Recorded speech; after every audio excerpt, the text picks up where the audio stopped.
ලොකු පුටුවල ඉඳන් උන් රට වටින් අරගෙන ඉඩන් කඩන් තට්ටු බිල්ඩින් හොටල් ගහගෙන විඳිනවා සැප මහ මෙරක් තරම්. අනේ දුප්පත් අපේ හිත්වල අහිංසක බලාපොරොත්තුත් තරන්. ආවේ රටකට හදාගන්නට පුංචි පැල්පත මහ මෙරක්. තවම බැරි වුණ හදාගන්නට ලැට් එකක්වත් අනේ මාහට. ගඩොල් කැටයක් ඇහුව පමණින් රත් වුණා ඔළුවේ ටිකක් තැනක්. සිමෙන්ති කොට්ටය ගන්න කියලා ඇහුවොතින් මදි පඩියක් මටත්.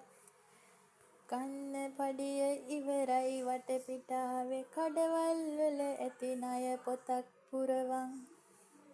පුංචි පැටවුන් ඇත්තේ එක තැන සැමිය ඇති තවත් තැනක. මව්පියන් දුක් වෙයිම ගෙදරට එන්නේ කවදද පුතේ අස අස.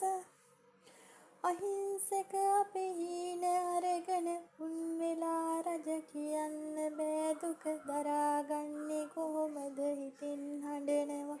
මගේ දරුවන් කතා කර කර අම්මේ එන්නේ කවදද අහනවා. ආවේ පැල්පත තනාගන්නට තාම බැරි වුණ කිසිවක් කරන්නට.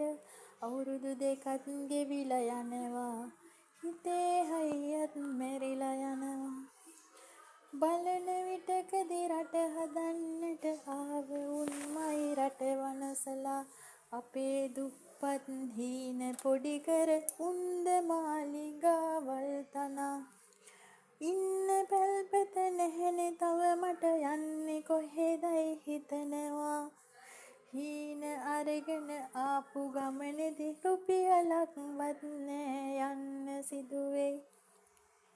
දරුවෝ අඬනවා අම්මේ එනවද සැමියා කියනවා එන්නේ කවදද. අම්මා කියනවා සල්ලි එපා පුතේ ගෙදර එන්න නුඹ ඉවසන් ඉන්නවා ඇකි තරම් තව. හීන තියෙනවා දිනාගන්නට ජනාධිපති නුඹ මේ අහන්නට. අපිට නෑ පොඩ්කු මාලිගා අපිට නෑ ලොකු හීන නම්. පුංචි හීනය පැලක් හදාගෙන ඉන්න සතුටින් ඕන කියලා. අපිට කිසිවක් නැති වුණත් කම් නෑ හදන්න රට හොර මරකම්ද නිමලා. පුංචි දරුවන් ලොකු වෙලා හරි